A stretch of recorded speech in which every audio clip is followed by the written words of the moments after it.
Hi YouTube, back at the 460 here. Not that I'm working on it, but found something really interesting on YouTube. There's a channel out there called Classic Tractor Fever.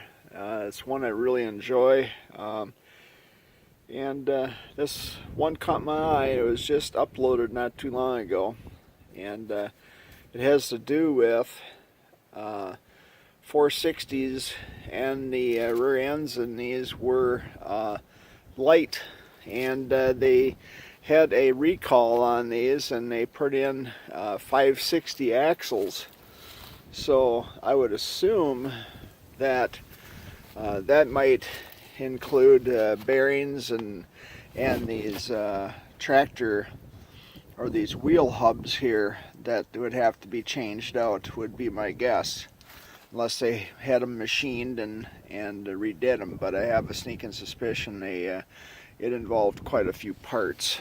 So maybe even bowl gears, I'm not sure. Hard to say. It'd be interesting to know if anybody knows anything about this. That'd be great.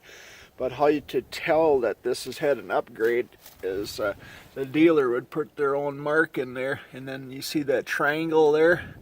Looks like they kind of took a screwdriver and whacked it 3 different times there. And my serial number is 17787. Yeah, that's it, 17787. And it's a gas, but it has that mark there. So my tractor has the mark. I don't know if that's such a good thing or not, but anyway, somebody did call this thing a beast, so maybe that's true.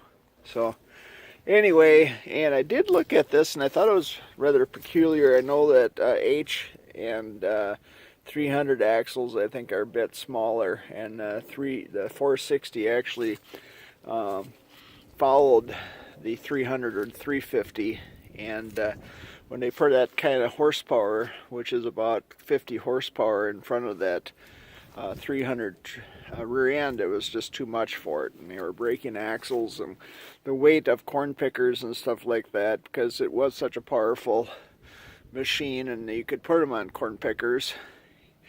It had power steering. That was another nice thing. The axles were just too small.